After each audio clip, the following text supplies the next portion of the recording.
और देशहित में हमारी अगली खबर है बप्पा से जुड़ी हुई। देश भर में गणेश उत्सव की शुरुआत हो चुकी है। वैसे तो इस महापर्व में सबसे ज्यादा चर्चा मुंबई की होती है, लेकिन इस बार चर्चा मुंबई के राजा की नहीं बल्कि हुबली के राजा की हो रही है। कर्नाटक के हुबली में बप्पा भक्तों को गणेश उत्सव मनाने के लिए काफी मशक्कत करनी पड़ी।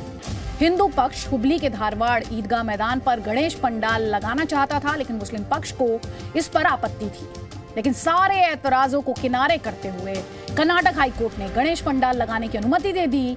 इस फैसले के बाद हुबली के ईदगाह मैदान में गणेश पंडाल भी लगा और गणपति बप्पा मोरिया की गूंज भी सुनाई दी।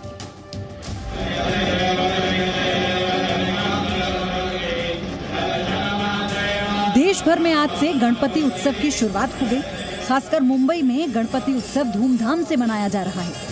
लाल बाग के राजा के दरबार में बड़ी संख्या में श्रद्धालु बप्पा की भक्ति में डूबे नजर आए। महाराष्ट्र के अलावा देश के अन्य हिस्सों में भी धूमधाम से बप्पा की पूजा अर्चना की जा रही है। लेकिन सबसे ज्यादा चर्चा है हुबलीचा राजा की।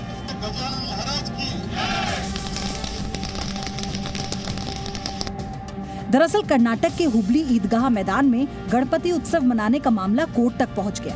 कर्नाटक हाईकोर्ट में मंगलवार आधी रात को हुबली ईदगाह मैदान में गणेश उत्सव मनाने के खिलाफ दाखिल याचिका पर सुनवाई हुई।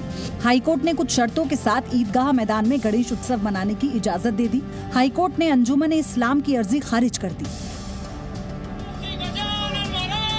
कोर्ट के फैसले के बाद अब 3 दिनों तक हुबली ईदगाह मैदान में गणेश चतुर्थी मनाई जा सकेगी। हाईकोर्ट ने अपने फैसले में कहा कि हुबली ईदगाह मैदान धारवाड़ नगर पालिका की संपत्ति है। अंजुमन इस्लाम जमीन का पट्टाधारक है। बेंगलुरु ईदगाह मैदान का स्वामित्व साफ नहीं। हुबली में मैदान के स्वामित्व पर विवाद नहीं। याचिकाकर्ता प्लेस ऑफ वर्शिप साबित नहीं कर सके। हाईकोर्ट के फैसले के बाद हुबली ईदगाह मैदान में बप्पा की मूर्ति स्थापित और पूजा अर्चना की गई। श्री राम सेना के कार्यकर्ताओं ने भी यहाँ पूजा अर्चना की। इस दौरान श्री राम सेना के कार्यकर्ताओं के हाथों में सावरकर की तस्वीर दिखी। तंबी हमारी मांग पूर्ण हो गया है। हमारे जो स्वप्न था वो साकार हो गया है। तो हिंदुओं का भक्ति भावना उनको न्यायालय न्याय दिया है। मैं इसको अभिनंदन करता हूँ, धन्यवाद न्यायालय को देता हूँ। ईदगाह निश्चित तौर से मुसलमानों की मिल्कियत होती है।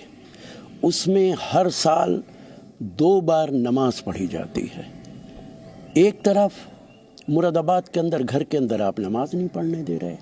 अब 2 कदम आगे बढ़ के जो मुसलमानों की ईदगाह की जगह है उस पे भी आप इस तरीके की फैसले कर रहे हैं। तो आखिर इस हिंदुस्तान में अदालतें भी क्या चाहती हैं? हुबली ईदगाह मैदान में भले ही गणेश पूजा की इजाजत मिल गई हो, लेकिन बेंगलुरु के ईदगाह मैदान में गणेश भक्त ऐसा नहीं कर पाए। सुप्रीम कोर्ट ने मंगलवार को बेंगलुरु के ईदगाह मैदान में गणेश उत्सव मनाने की इजाजत देने से इनकार कर दिया था, जिसके बाद ही अंजुमन इस्लामिया ने हुबली ईदगाह मैदान में भी रोक लगाने की मांग वाली याचिका कर्नाटक हाईकोर्ट में दाखिल की थी। अब बीजेपी कह रही है कि जब हमें नमाज में आपत्ति नहीं तो गणेश उत्सव का भी विरोध नहीं होना चाहिए, जबकि मुस्लिम पक्ष गणेश चतुर्थी विवाद को बीजेपी प्रोपोगेंडा बता रहा है। ಯಾವುದೇ ರೀತಿಯಲ್ಲಿ ಉಲ್ಲಂಘನೆಯನ್ನು ಮಾಡಬಾರದು, ಶಾಂತಿ ಸೌಹಾರ್ದತೆಯನ್ನು 3 ದಿವಸಗಳ ಕಾಲ ಇದನ್ನು ಆಚರಿಸಬೇಕು. ಇಷ್ಟೇ ನಾನು ವಿನಂತಿ ಮಾಡ್ತೀನಿ. ಮತ್ತು 2 ಬಾರಿ ನಮಾಜನ್ನು ಇವಾಗ ಯಾರೂ ಅಬ್ಜೆಕ್ಷನ್ ಮಾಡಲ್ಲ. ಅದೇ ರೀತಿ ಗಣೇಶೋತ್ಸವ ಮತ್ತೊಂದು ಕಾರ್ಯಕ್ರಮ ಆಗಬೇಕು, ಯಾರೂ ಇದಕ್ಕೆ ವಿರೋಧ ಇತ್ಯಾದಿ ಮಾಡಬಾರದು। विवादों के बीच बेंगलुरु के भी एक पंडाल में श्री राम सेना के कार्यकर्ताओं ने बप्पा के साथ सावरकर और बाल गंगाधर तिलक की तस्वीर लगा दी। यहाँ श्री राम सेना के कार्यकर्ता सावरकर पर बुकलेट भी बांटते दिखे।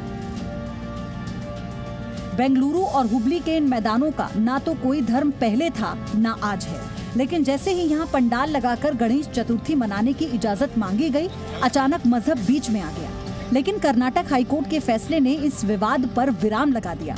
कोर्ट ने साफ कर दिया कि ना हिंदू की ना मुसलमान की, ये सरकारी है। फिर दिक्कत क्या है? जैसे नमाज होती है वैसे ही पूजा भी हो। बेंगलुरु से जयपाल शर्मा के साथ ब्यूरो रिपोर्ट, जी मीडिया।